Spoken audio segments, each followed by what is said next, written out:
Bom dia, gente. Nossa aula de hoje está no livro 2, dando início ao capítulo 2, Ritmos e Risos. A gente vai dar continuidade à questão dos ritmos, porém, na primeira unidade falamos muito em ritmos na música, e agora a gente vai transpor isso para as artes visuais, para a dança e para o teatro, começando aqui pelas artes visuais. Ritmos nas artes visuais. E aí a gente começa com o tema padrões e reproduções. Quando tem essa palavra padrão dentro das artes visuais, eu estou te dizendo que vai ter uma repetição de alguma imagem, certo? E se eu tenho a repetição de alguma imagem dentro desta imagem, como essa aqui que vocês estão vendo no livro de vocês, existe um ritmo, entendem? Olha o que é isso aqui. A Torre é o nome da obra, tá? Que foi feita por Franz Weissmann. Quando arte contemporânea, 1957. Tudo que vem década de 50, década de 60 em diante, a gente vai chamar de arte contemporânea. Escultura em ferro. Então, toda ela é feita em ferro. Ela tem 1,69 de altura, é alta, por 62 centímetros de largura. Onde ela está? Museu de Arte Contemporânea da Universidade de São Paulo. Então, a gente sabe que isso aqui é tudo de ferro. E ele trabalhou imagens com padrão. Se eu tenho um padrão, eu tenho um ritmo, eu vou me repetir, né? Eu tenho esse losango aqui, eu vou repetir ele aqui, ele vai aparecer de novo aqui, aparece novamente aqui, aparece novamente aqui. Isso me dá um ritmo. Vocês acreditam que tem, por exemplo, danças, coreografias que são inspiradas em imagens? Pense que loucura. Quer dizer, uma coreografia pode ser inspirada numa imagem parada? Pode. Ela vai procurar a dança, ela vai procurar esse ritmo que existe na imagem e a partir disso ela vai criar movimentos, padrões parecidos com o padrão da imagem. É muito interessante, a gente vai falar um pouco disso lá na frente também. Entenderam? Então, nessa escultura, como eu tenho uma repetição, eu tenho um padrão que se repete, ela vai ter um ritmo, certo? Ah, agora eu entendi! Agora eu saquei! Agora todas as peças se encaixaram!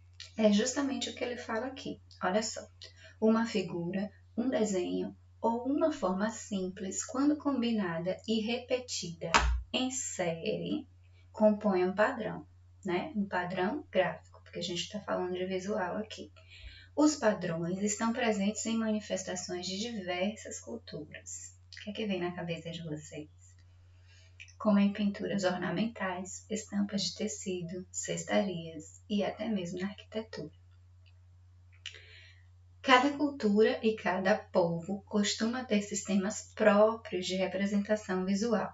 Utilizam padrões nas pinturas corporais, né, como a gente já viu nas pinturas indígenas, na produção de roupas, na tecelagem, nas cestarias, adereços e cerâmicas. Muitos desses padrões têm como inspiração as formas e os elementos da natureza, tanto em relação às plantas quanto aos animais.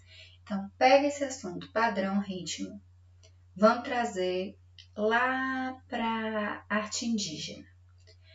Vamos pensar em pintura corporal. Quando a gente vê aquelas imagens da pintura corporal, muitas vezes, praticamente, quando a gente vê aquelas imagens da pintura corporal, eles estão se inspirando ali em elementos e formas da natureza, certo? Isso é uma questão muito típica da cultura indígena. Aqui ele vai dar um exemplo disso. Ele vem Eu nunca sei se eu falo direito, os nomes indígenas são tão lindos. Olha, os indígenas tiriós e cachuianas, por exemplo, têm entre os grafismos corporais, lembram que a gente chama de grafismo? Esses padrões indígenas que a gente encontra, a gente vai considerar eles grafismos corporais nesse caso. Um que é formado por 3 losângulos, um dentro do outro. Olha isso aqui em separado. Pega só esse losango daqui. Vamos ver se tem 3 mesmos. Aqui. Pega esse losango aqui separado. Pega esse losango aqui separado, tá? Vamos contar se tem 3. Eu tenho essa cruzinha aqui dentro do losango interno. E aí eu tenho um losango fino, um losango mais grossinho e outro losango mais fino no acabamento. Não é isso? Eu tenho esse grafismo, que com certeza ele tirou como fonte de inspiração de algo da natureza. Alguma planta, algum animal, qualquer coisa desse tipo. E aí ele vai repetir esse padrão. Eu tenho uma repetição. Se eu tenho uma repetição, eu tenho um padrão. Aqui embaixo ele dá outro exemplo, só que ele já vai levar essa questão dos padrões para roupas, tecidos, na verdade, né? Eles estão mostrando aqui a aplicação de imagens repetidas, transformando isso numa estampa de tecido, né? Neste caso aqui, ele vai falar: na produção de roupas, os desenhos são aplicados em repetição contínua na estampa de um tecido e são chamados de rapports. Uma representação gráfica formada por módulos que contém todos os elementos que fazem parte da padronagem que se repete na estampa.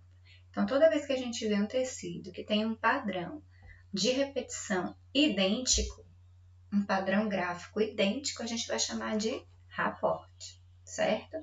Acredita-se que os primeiros tecidos estampados foram produzidos pelos fenícios, olha quanto tempo atrás. Uma antiga civilização que vivia às margens do mar Mediterrâneo, em áreas que correspondem à parte dos atuais territórios Líbano e Síria, por volta de, olha só gente, quanto tempo, 1.200 anos antes de Cristo a 539 antes de Cristo. Eles faziam a composição das estampas por meio de métodos como a tecelagem de fios de cores variadas, o estêncil e o bordado, com o uso de blocos talhados em madeira, semelhantes a carimbos ou matrizes de xilogravura. Lembram das xilogravuras que a gente estudou ano passado? Que são as gravuras feitas em madeira, e aí a gente pinta aquela placa de madeira onde você já fez a gravura, né? Criou o seu vinco de imagem, e vai estampando, tipo um carimbo, funciona aqui da mesma forma. Só que as matrizes podem ser blocos talhados em madeira, como ele está mostrando aqui. Isso aqui é um bloco talhado em madeira, ó. Prestem atenção que isso aqui é madeira. Então, ele faz a estampa que ele quer lá embaixo, talha aquilo na madeira, cria esse bloco que vai virar um bloco para estamparia em tecido e vai estampando. É óbvio que isso aí é uma estamparia manual, né? Porque a gente tem nas fábricas, assim como na tecelagem, a gente tem nas fábricas que já vai saindo tudo prontinho, a imagem pronta pelas máquinas, mas neste caso aqui é uma aplicação manual mesmo, né, das estampas. E aqui ele fala, aplicação manual de estampas com uso de blocos de madeira Jaipur, Índia, 2015, viu? Então pensa o valor que uma peça dessa não tem. Eu tenho metros e metros de um tecido branco, e aí eu vou ter um artesão que vai lá, cria o seu grafismo dentro daquela placa de madeira e vai carimbar isso por todos aqueles metros de tecido manualmente, né, criando um padrão ali dentro, que a gente vai chamar de rapport, certo? Aqui em cima no livro Aí na parte direita de cima, ele vem falando, olha, o que é o stencil que a gente citou no texto? É uma técnica de impressão que utiliza um molde vazado, esse moldezinho que está aparecendo aqui, nesse estilo, para aplicar tinta sobre uma superfície. Então, ele pega esse molde, coloca lá na superfície, pode ser tecido, pode ser parede, pode ser qualquer coisa. O stencil é muito usado em grafite, por exemplo. O stencil é muito usado em grafite, por exemplo. Ele coloca aquele stencil lá e pinta. Vai sair o quê? Só o que está vazado. Depois ele tira o stencil, a imagem que saiu foi só o que estava vazado, né? O que ele já tinha recortado. Grafismo, vamos falar novamente, conjunto de signos gráficos característicos de determinado estilo ou forma de expressão visual. Tecelagem, método de produção de tecidos por meio de entrelaçamento ordenados de fios. Tipo esse que vocês acabaram de ver aí. Pulando aí para a página 28, a gente vai passar essa atividade que a gente vai fazer num outro momento. A arte pelos correios, também conhecido como arte postal. É muito interessante esse daqui. Olha o que ele fala. O movimento conhecido como arte postal surgiu na década de 60, então, arte contemporânea. Teve influências de vanguardas artísticas como o dadaísmo. Das primeiras décadas do século XX, o dadaísmo foi um movimento de vanguarda europeia que se deu por uns 3, 4 anos apenas, lá no início do século XX, então 1900 e pouquinho, certo? Os artistas dadaístas e do Fluxus, que é um grupo que se formou, foram os primeiros a utilizar cartões postais como suporte de suas obras de arte. Lembrando que o grupo dadaísta, o início das vanguardas europeias, ele se formou lá na Europa. E o grupo Fluxus, ele é brasileiro, certo? A proposta da arte postal leva as obras para além do espaço dos museus e galerias. Ali a gente estava na época da arte moderna. E na arte moderna, os artistas estavam querendo tirar a arte do convencional, mostrar que a arte era muito mais do que quadros e esculturas. Não que eles não dessem valor a isso, existe inclusive muita vanguarda dentro de quadros e dentro de esculturas, só que eles já vão fazer de formas diferentes, mostrando que em primeiro lugar vai estar o sentimento do artista na hora de fazer aquela obra, certo? E não a busca por algo que já existe, pelo realismo, pelo naturalismo. Eles vão quebrar esse padrão que existiu até então. A gente vai ver muito sobre isso, muito, muito, muito, para começar a entender o que é arte moderna e arte contemporânea, tá? E aqui ele continua. Olha só.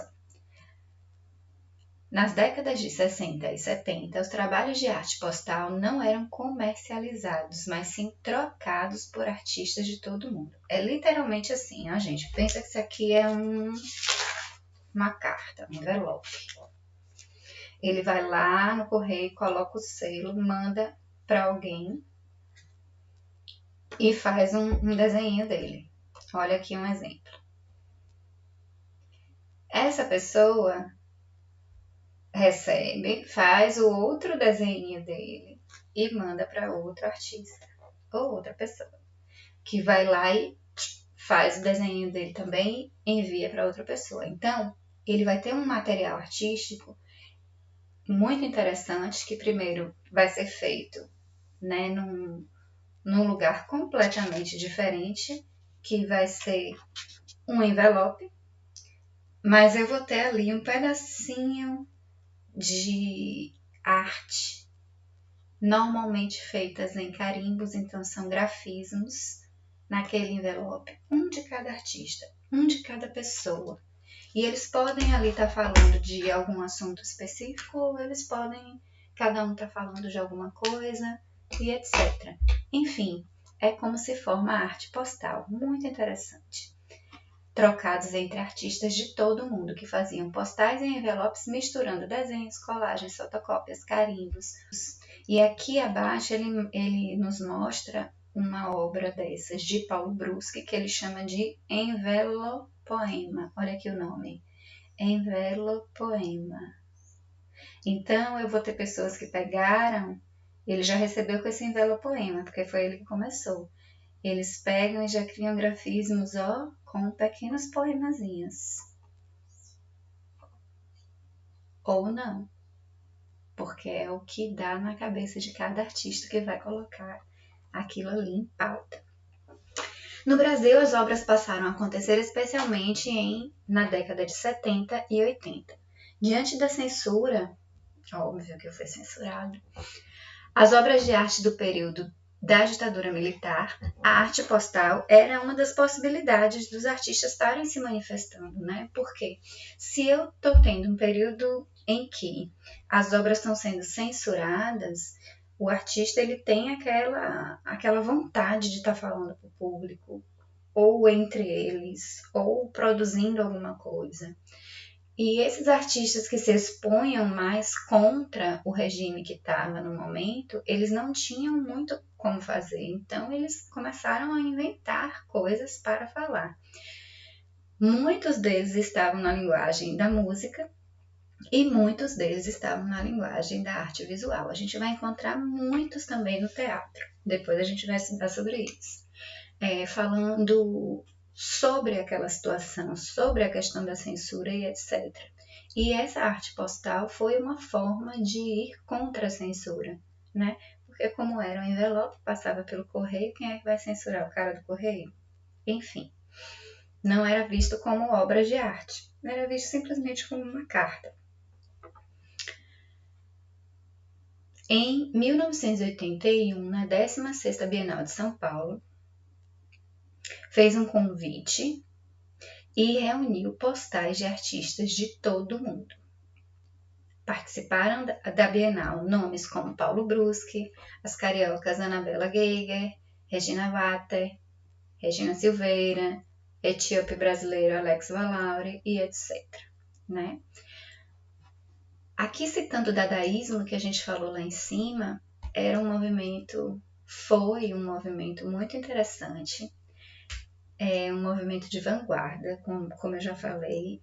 Eles faziam performances ao vivo, eles criavam visuais para se vestirem, que não tinha nada a ver com nada. O dadaísmo é muito interessante porque no período que estava ali para ir para a Primeira Guerra Mundial, então muitas revoluções já estavam acontecendo, né? E eles queriam falar contra a Primeira Guerra Mundial. O dadaísmo, ele queria falar contra a Primeira Guerra Mundial. Então, os artistas extremamente sensíveis, estavam ali vendo a Primeira Guerra, achando aquilo um absurdo, qual é a lógica que existe numa guerra.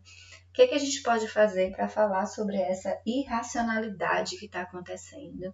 E eles criaram um movimento dadaísta, não no sentido de ser uma arte que perduraria por anos, não. No sentido de ser literalmente um movimento que durasse um curto espaço de tempo, mas que fizesse as pessoas pensarem no absurdo que estava sendo a guerra. E aí, como eles viam como absurdo, tudo que eles criavam era absurdo. Era uma arte nonsense, uma arte sem sentido. Entendem? Eu podia chegar num local que estava tendo uma exposição dadaísta, entrar pela porta e cair um monte de papel pela minha cabeça.